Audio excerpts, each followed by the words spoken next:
नमस्कार प्रेक्षकांनो, स्वर्ग मराठी या चॅनलवर तुमचे मनपूर्वक स्वागत. घरोघरी मातीच्या चुलीच्या आजच्या भागामध्ये आपण पाहणार आहोत. सौमित्रा ही देवळात निघालेली असते. ती आता जानकीला सांगते की जानकी मी जरा देवळात जाऊन येते. लगेच जानकी म्हणते की आई थांबा, मी आताच ड्रायव्हरला तुम्हाला पोहोचवायला सांगते. तेव्हा सौमित्रा म्हणते की नको अगं, देऊळ इथेच आहे, तेव्हा गाडीची काहीही गरज नाही आहे.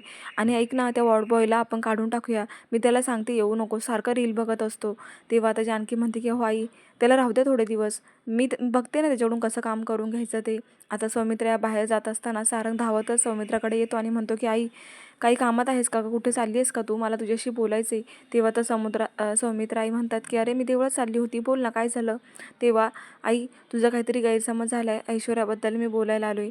तेव्हा अच्छा, तू बायकोची बाजू घेऊन माझ्याशी भांडायला आले का, असं एकदम सौमित्रा सारंगला म्हणतात. सारंग म्हणतो की नाही आई, तुझा काहीतरी गैरसमज झाल्याने तोच दूर करण्यासाठी मी आलोय. तर ऐश्वर्यासुद्धा दरवाजात उभं राहून त्यांचं बोलणं ऐकत असते. ऐश्वर्याने सारंगला पुढं केलेलं असतं, पण सौमित्रा म्हणते की हे बघ, मला ह्या गोष्टींवर बोलायला बिलकुल वेळ नाही आहे, ऑलरेडी मला उशीर होतोय.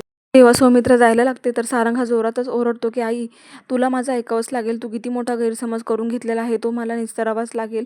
तिच्याबरोबर काय घडले आणि काय घडवलं गेले याचं तुला सांगायलाच पाहिजे, खरं सत्य काय आहे ते.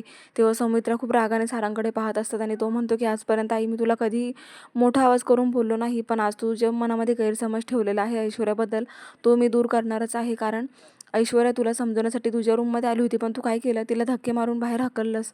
तुझं चुकलं ऐकाल. तेव्हा सौमित्राही बोलू लागते की सारंग तसं नाही आहे, कालपर्यंत माझा ऐश्वर्यावरच विश्वास होता, तिने माझं मन जिंकलं होतं. तिची प्रत्येक बाजू आज सावरत आली होती आणि तिचं ऐकायची सुद्धा. पण माझ्या डोळ्यांनी मी जे पाहिले ना ते सत्य आहे, कारण तिने काल जानकीची साडी जाळली आणि याच्या मागचं कारण काय आहे तेव्हा हिची चुकी आहे असं त्या म्हणतात. तरी सारंग म्हणतो की नाही आई, हाच तर गैरसमज तुझा दूर करायचा आहे मला. तेव्हा सौमित्रा हे सारंगला म्हणतात की लग्न झालं ना की मुलांना त्यांच्या जन्मदात्यांबरोबर कसं बोलायचं हे सुद्धा भान राहत नाही. तेव्हा आता त्या त्याच्यावरच दोष देत असतात. पण आता सौमित्र म्हणतो की मान्य आहे ना मला, त्या गैरसमज झाला आहे, कारण त्या घाबरल्या असतील, त्या भीतीमुळे त्यांनी ती साडी जाळलीही असेल, पण मग तू असा अर्थ नाही काढू शकत नाही. तेव्हा सौमित्रा म्हणते की हे बघ, तुझी बायको आहे, तुला विश्वास ठेवायचा तर ठेव, पण मी विश्वास ठेवणार नाही, कारण मी जे डोळ्यांनी पाहिले तेच खरं आहे. लगेच सौमित्रा म्हणतो की तिने साडी जाळली याचा अर्थ ती चुकीची आहे, असं कसं तू गृहीत धरू शकतेस.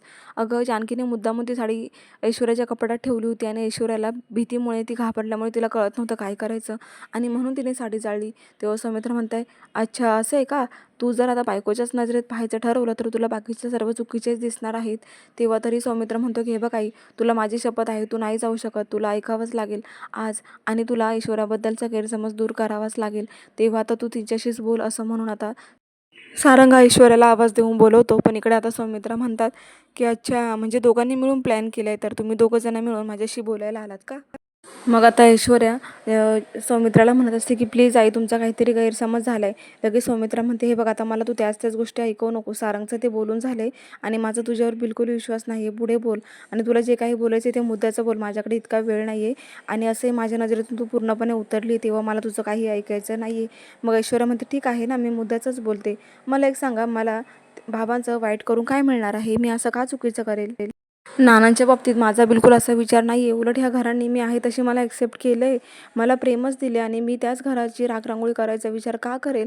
तुम्हाला सांगू आई, ते जानकी वहिनींनी हे सर्व नाटक केलेलं आहे, कारण त्यांना त्यांचा मान, त्यांचं जे काही स्थान आहे तेच तसंच ठेवायचं आहे अव्वल, आणि म्हणूनच त्यांनी माझ्या बाबतीत असं गैरसमज तुमच्या मनामध्ये निर्माण केला आहे. तेव्हा सौमित्रा म्हणते जानकी, आणि ती तुझ्यासारखी बिलकुल नाही की ती असं काहीतरी करेल. माझा तिच्यावर पूर्ण विश्वास आहे, आणि ती कुठलंही स्थान आणि मान मिळवण्यासाठी ह्या लेवलला जाणार नाही, त्यामुळे माझा जानकीवर पूर्ण विश्वास आहे, ती असं काहीही करणार नाही. तरी आता ऐश्वर्या म्हणत असते की हे बघा, मी जानकीसारखी हुशार तर नाही आहे, पण मी पण एका राजकीय घराण्यातून आली आहे, आणि त्यामुळे डावपेच कसे खेळतात हे मला चांगल्या प्रकारे माहिती आहे. आतापर्यंत तर मी डावपेच खेळले नव्हते, पण आता ती वेळ आली आहे, मलासुद्धा डावपेच खेळावे लागतील असंच चित्र दिसते. तेव्हा सौमित्रा रागानेच म्हणतात की अच्छा असं आहे का, मला तर कालपर्यंत वाटलं होतं की दोन जावांचं बालिश भांडण आहे की काय, पण चित्र तर काही वेगळंच दिसते, तुझ्या मनात काय, तिच्या मनात काय. पण तुला एक सांगू, जानकी कधीच डावपेच खेळत नाही, ती फक्त आलेल्या गोष्टीला सामोरं जाते, पण तुझं काय आहे ना, तू डावपेच खेळण्यामध्ये फार तराईत आहे, असं म्हणून आता ऐश्वर्याला सौमित्र तिची जागाच दाखवून देतात. पण तरीही ती म्हणते की हे बघा, मी चुकीची नाही, आणि मी तुम्हाला सिद्धसुद्धा करून दाखवू शकते, कारण प्रत्येक गोष्ट ही जानकीने केली आणि तिने माझा अपमान व्हावा म्हणून माझ्यावर ह्या गोष्टी लादलेल्या आहेत. नानांना सुद्धा जानकीनेच ढकललं होतं. त्यानंतर तो रूममध्ये नानांच्या सापसुद्धा तिने सोडला होता. कपाटामध्ये साडी तिनेच ठेवली होती आणि तरीसुद्धा तुम्ही मला दोष देताय का? मी याच्या विरोधात पुरावे जमा करणार आहे. प्लीज मला एक संधी द्या आई. तेव्हा सौमित्रा म्हणते, तुला संधी देते मी, पण जर तू ही गोष्ट पूर्ण करू शकली नाही तर मग काय? तू जर हरलीस तर मग काय करायचं? काय पणाला लावणार आहेस? बोल लवकर. तेव्हा ऐश्वर्या म्हणत असते की मग मी माझं नातं म्हणजेच माझं लग्न, माझी माणसं सर्वांवर पाणी फिरेल आणि हे घर सोडून निघून जाईल. तेव्हा सौमित्रा म्हणते, ठीक आहे, तुला एक संधी देते, पण तू जानकी विरोधात पुरावे मला द्यायचेस. तेव्हा लगेच ऐश्वर्या म्हणत असते की मी आता बघाच त्या जानकीच्या विरोधात पुरावे शोधणार म्हणजे शोधणारच. आणि जर मी नाही हे करू शकले तेव्हा मी ह्या घरातून कायमची निघून जाईल, रणदेवींच्या आयुष्यातून कायमची निघून जाईल. आता मात्र सारंगचा जीव हा खूप कासावीस होत असतो. तरी आता ऐश्वर्या त्याला हाताने इशारा करून शांत हो असं सांगते आणि पुन्हा सौमित्राला म्हणत असते की बघाच आता मी सुद्धा काही कमी नाही आहे. मी आता याच्या विरोधात पुरावे जमा करणार आणि जर ते मला नाही शक्य झालं तर मग मी कायमचं हे घर सोडून जाणार, कायमचं सारंगला सोडून जाणार. तेव्हा आता सौमित्राने एक संधी देण्याचं ऐश्वर्याला कबूल तर केले. तर दुसरीकडे आता जानकी ही किचनमध्ये दूध गरम करत असते आणि ती ते ग्लासमध्ये ओतते. तेवढ्यात आता तिला ते दूध बाहेर घेऊन जात असतानाच आता ओवी येते आणि ओवीचा धक्का लागतो आणि दुधाचा ग्लास खाली पडतो. तेव्हा सर्व काचा काचा होतात आणि मग आता जानकीला खूप मोठा धक्का बसतो. ओवीला ती सांगते की आता ओवी अगं जरा बघायचं ना. मग ओवी म्हणते की अगं आई सॉरी, माझं लक्ष नव्हतं. मग जानकी म्हणते, तुला चटका तर नाही ना लागला? जरा साईडने तू पुढे जा बरं, मी ह्या काचा आवरते. आता जानकी खाली बसते आणि सर्व काचा उचलत असते. पण तिला आता मध्येच खूप मोठं अपशगुन झाल्यासारखं वाटतं. तिला ते सदाभाऊंचं बोलणं आठवत असतं की ते म्हणाले होते की असा काचेचा ग्लास खाली पडला की काहीतरी अपशगुन होत असतं आणि म्हणूनच तिला खूप टेन्शन आलेलं असतं. जानकीला मात्र टेन्शनच आलेलं असतं की काही अपशगुन तर नसेल ना. दुसरीकडे सयाजीरावांना जसं मृत्यूपत्र हवं असतं तसंच आता शहाणे वकिलाने आणून दिलेलं असतं. त्यामुळे ते शहाणे वकिलावर खूपच खुश होतं. तर शहाणे वकील म्हणतो की सयाजीरावजी, तुम्ही मला हे काय करायला सांगितलं? अहो कोर्टामध्ये मी असं म्हणतो की खरं सांगेन, खोटं सांगणार नाही. पण हा तर खूप मोठा खोटारडेपणा आहे आणि तुम्ही तुमचे नातेवाईक असून सुद्धा त्यांची एवढी मोठी फसवणूक करताय. नानांना काय वाटेल? अहो कधी ना कधी त्यांना शुद्ध येणारच आहे, तेव्हा आपण तोंडावर नाही का पडणार? तेव्हा तू मला शिकवू नकोस. आणि काय रे, वकील आहेस, वकिलाप्रमाणेच राहा ना, कशाला तुझी जागा बदलतोय? तुला मी वाटेल तितके पैसे दिलेले आहे आणि पैशांवर सगळं काही विकत घेता येतं ना, ते आज सिद्ध झाले. तेव्हा तू खूप माझ्या मनासारखं काम केले आणि मला जसं होतं तसंच मृत्यूपत्र बनवले, त्याबद्दल तर मी आभारी आहेस तुझा. पण जास्त तोंड ताणत जाऊ नकोस, असं एकदम अपशब्द बोलतो शहाणे वकिलांना. पण शहाणे वकील मात्र खूप घाबरत असतात. ते म्हणतात की मी एक वकील असून इतकं चुकीचं काम करून ठेवले आणि तुमच्या नादाने तर मला खरंच खूप पश्चाताप होतोय. पण तरी सयाजीराव म्हणतात की तुला सांगितलं ना तेवढंच करायचं, याच्यापुढे फक्त माझं ऐकायचं. अख्खा गाव मला घाबरतो, इथे माझी सत्ता आहे, तेव्हा तू सुद्धा माझं ऐकायचंस. असं एकदम बळजबरीनेच आता शहाणे वकिलांना धमकावूनच सयाजीराजे त्यांच्याशी बोलत असतात. मग आता शहाणे वकील म्हणतात की पण हे खोटं मृत्यूपत्र खऱ्या मृत्यूपत्रामध्ये कसं बदलणार आहात तुम्ही? लगेच आता मागून तिथे ऐश्वर्या आलेली असते. ती म्हणते की मी बदलणार. तेव्हा आता ऐश्वर्याची अचानक झालेली एंट्री पाहून सयाजीराजे खूप खुश होतात. तेव्हा ऐश्वर्या खाली बसते आणि म्हणते की बघू ते मृत्यूपत्र. तिलाही ते मृत्यूपत्र पाहून खूपच आश्चर्य वाटतं. ती म्हणते की अरे वा, हे तर खूप भारी धमाका उडवणार आहे. तेव्हा आता मी तुम्हाला एक स्क्रिप्ट लिहून देते असं ती शहाणे वकिलाला सांगते आणि म्हणते की उद्या तुम्ही त्या स्क्रिप्टचं एक व्हील बनवा आणि ते रणदिवेंच्या घरी पाठवून द्या. मग आता जानकीला कसा धक्का बसतोय तेच मला पाहायचे. तेव्हा आता ऐश्वर्याने जानकीचा बदला घेण्याचा ठरवला आहे, म्हणून आता ती चांगलेच प्लॅन करताना दिसणार आहे. तर पुढे आता जानकी ही काहीतरी विचार करत बसलेली असते, कारण तो काचेचा ग्लास फुटल्यामुळे तिला आता चिंता वाटत असते. तर ओवी तिला विचारते.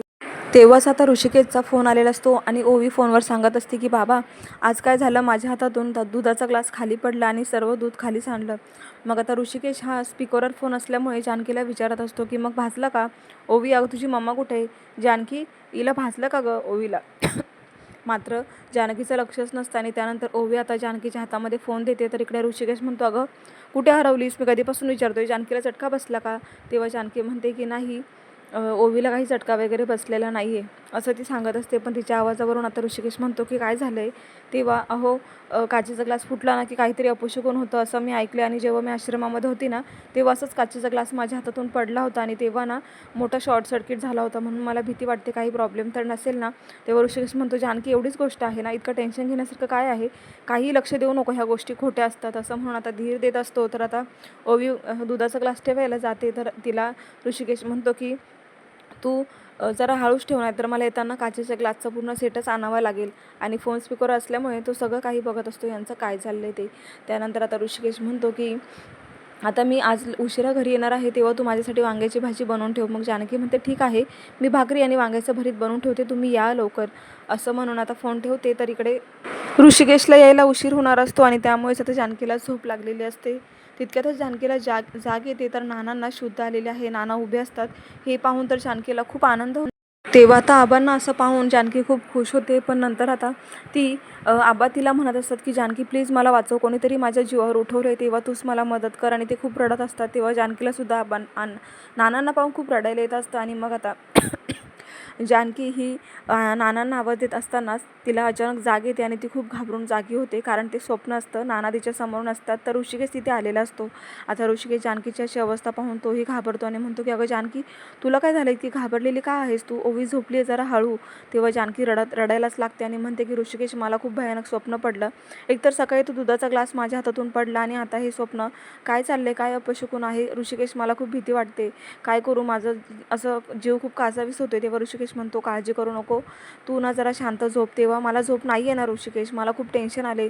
मी एक काम करू का, मी नानांच्या रूममध्ये जाऊन पाहू का ते काय करतायत. मला त्यांना पाहिल्याशिवाय माझं मन खूप बेचैन झालेलं आहे. तेव्हा मला खूप चिंता वाटते नानांची. मी एक काम करते, खरंच त्यांना जाऊन पाहते आणि त्यानंतरच झोपेल. असं म्हणून आता ऋषिकेशची परवानगी घेऊन जानकी ही नानांच्या रूममध्ये जायला निघते. तर इकडे ऋषिकेशला मात्र काळजी वाटत असते. जानकीचं हे काय चाललंय, सकाळी अपशकुन घडतंय असं सकाळपासून ती म्हणते, नक्की काय प्रॉब्लेम आहे, त्यालाही आता चिंताच वाटायला लागली आहे. तर प्रेक्षकांनो, हा भाग आता इथेच संपलेला आहे. तर पुढील भागामध्ये आपल्याला असं पाहायला मिळणार आहे, शहाण्या वकिलांनी जे मृत्यूपत्र बनवलेलं असतं ते आता रणदिवेंच्या घरी पोहोचले. तेव्हा आता सौमित्रा ते पाहते, सयाजीराजांनीच ते पाठवलेलं असतं. म्हणून ते वाचतात आणि निर्णय घेतात की या मृत्यूपत्रामध्ये असं लिहिलं आहे की मी माझ्या मुलांच्या स्वाधीन करणार आहे. तेव्हा आता याच्यातून असं निष्पन्न होतं की जानकी, तुझ्याकडे ज्या तिजोरीच्या किल्ल्या आहेत, तू त्या ऐश्वर्याच्या स्वाधीन कराव्यास. म्हणून आता जानकी तिच्या कमरेच्या त्या किल्ल्या काढते आणि ऐश्वर्यासमोर उभी राहून त्या किल्ल्या ऐश्वर्याच्या हातात टेकवत असताना तिला सुनावते की गेली 10 वर्ष ह्या किल्ल्या मी सांभाळत होती आणि मी सर्व कार्यभार सांभाळलाय. तेव्हा आता ही जबाबदारी तुला तर घ्यायची आहे, पण कायम नाही, कारण नानांना जेव्हा शुद्ध येईल तेव्हा सत्य हे समोर येणारच आहे. तेव्हा तुझा खरा चेहरा मी सर्वांसमोर नक्कीच आणेल. असं म्हणून तिने आता ऐश्वर्याला चांगला धडा शिकवण्याचं ठरवलंय. पाहत रहा घरोघरी मातीच्या चुली आणि अशाच अपडेटसाठी चॅनलला नक्की सबस्क्राईब करा. धन्यवाद.